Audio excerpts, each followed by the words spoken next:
GuliKit reached out to me and asked me if I was interested in reviewing their compact travel controller, the Elves 2 Pro. I can only speculate that GuliKit's seen my review on the GuliKit KK3 Max.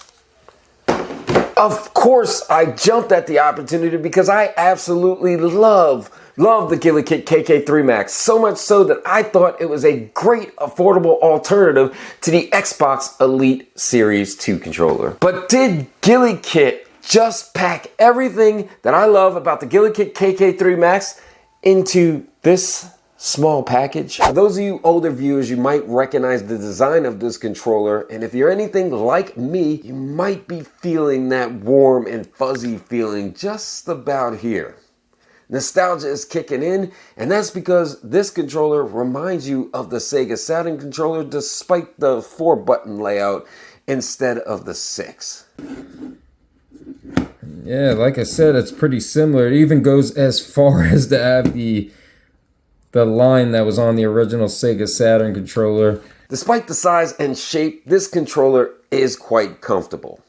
Maybe not as comfortable as the GuliKit KK3 Max or the Xbox Elite Series 2 controller, but comfortable enough. The rounded corners do sit mid-palm, but it's not uncomfortable, but you do realize that it's there. However, when a game does get intense, such as a heated don't stop or you're dead scenario in Doom 2016, it does get a little uncomfortable, but nothing too harsh. I remember being very impressed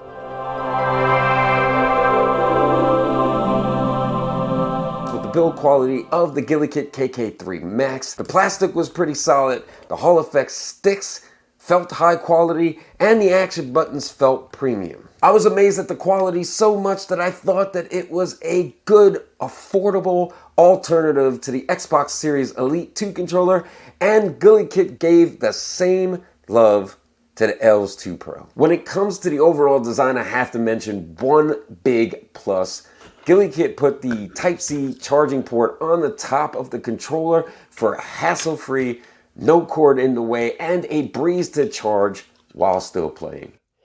The only issue I found is that this cord's not very long. I mean, you're talking maybe 3 feet. So if you were trying to play it wired on your bed or your gaming chair or something, this might not be long enough. I realized that for some reason, I suck at describing things, so I wanted to get a feel for other D-pads so I can truly understand how good or bad the D-pad is on the Elves 2 Pro. For the sake of this test, I gathered up the GuliKit KK3 Max, GuliKit, I always say that thing wrong, the new Xbox Doom Dark Ages controller, a Super Nintendo style controller from Retrobit, and also a Sega Genesis style controller from Retrobit as well.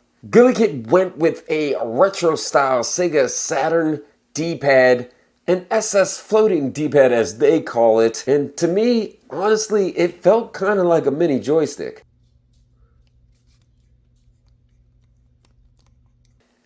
Now, GuliKit claims that this specific D-pad is pretty good in fighting games, and to be completely honest, they're not lying. The D-pad pulled off special moves in Street Fighter V with ease, responsive, smooth in Broforce, a run-and-gun platformer. My fingers kind of glided across the D-pad on the Elves 2 Pro. I found it to be very agile and nimble. The D-pad allows for quick, graceful, and precise movement. The D-pad is definitely really similar to the Sega Saturn D-pad, and honestly, that's probably where they get the name SS floating from. The only thing I found to be a little annoying is while playing, I kind of found myself constantly reaching for the analog sticks. I don't know if that was because it just felt more comfortable and natural because of the size of the controller, or my brain isn't programmed to use the D-pad by default anymore. One thing I did notice while trying to map the buttons for these controls in the SNES emulator was that these two retro style controllers, they didn't register those diagonal directions, the up right, the up left, the down left, down right, while these over here did. I feel like that controller gave me a little bit of issue, but eventually it did register them. So as far as these two, I wasn't able to pull off any special moves because of the fact that it was just registering that upright as just an up or a right.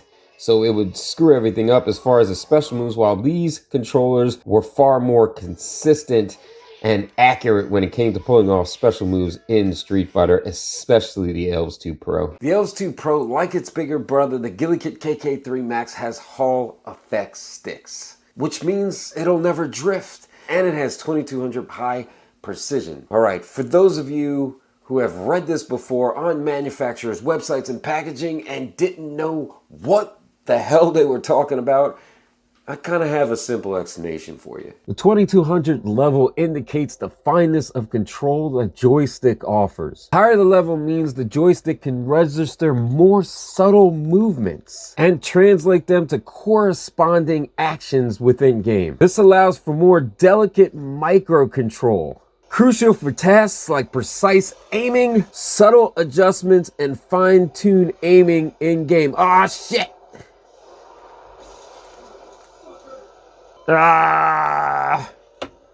When testing analog sticks, my go-to game is always Doom 2016. It's fast-paced and requires quick movement. If you stop moving, you best believe you're dead. There seemed to be little to no lag even with the 170 Hz on Bluetooth mode. I was able to make very precise movements.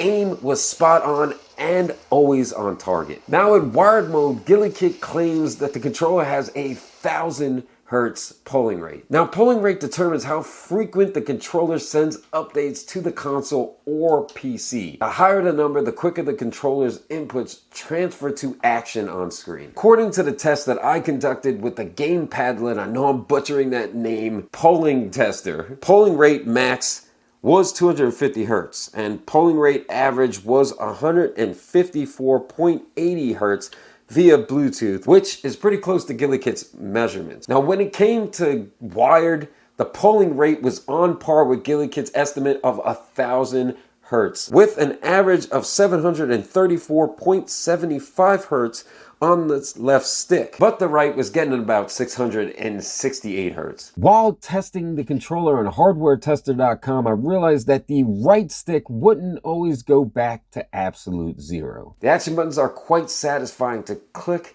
and have just enough resistance when pressed, with a rather quick rise back to the starting point. They feel like membranes, a really good, solid one. And if there is any input lag at all, my naked eye is way too slow to catch it. The buttons themselves feel pretty solid, but they do have kind of a hollow feel to them when you're pressing them down. As for those bumper buttons, they feel like micro switches. They got a short throw and they actuate no matter where you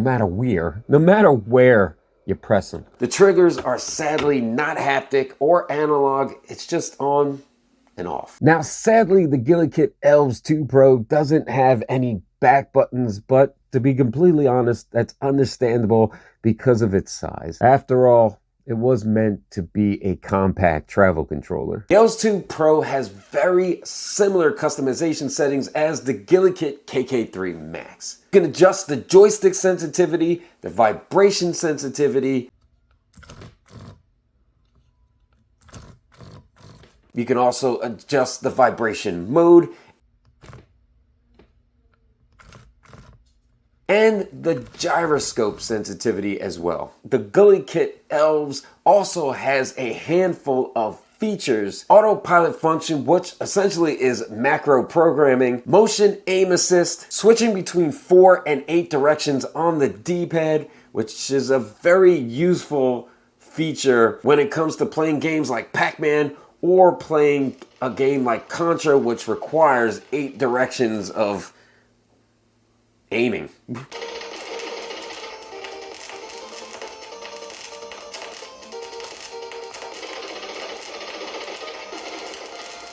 And also, last but not least, is the ABXY switch. Now, on the GuliKit KK3 Max, they actually provide different buttons that you can pull out and swap those buttons, but on this controller, it's only a programming feature.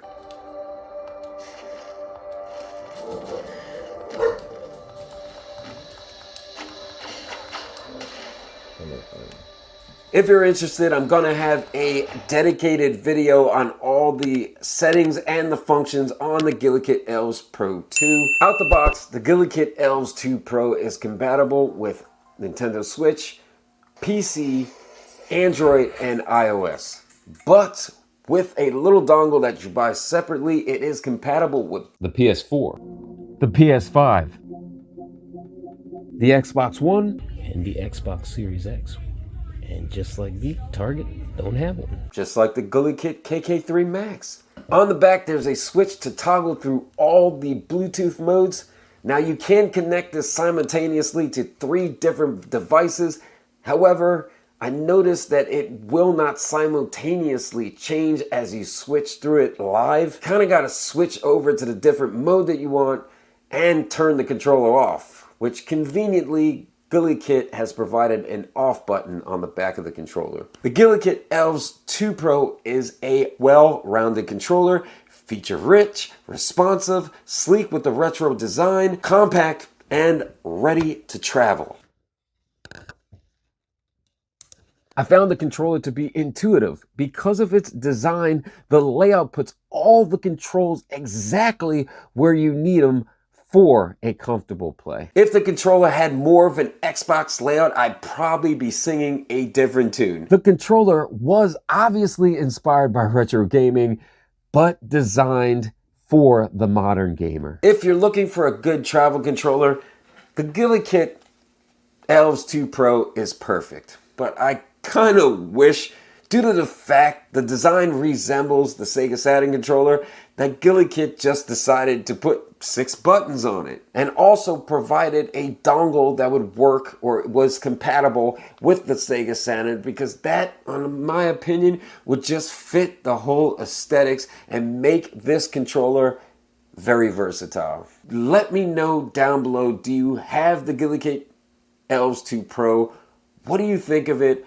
If you don't have it, are you planning on getting it? And if there's any questions, please leave those down below as well. As for now, I'll see you in the next one.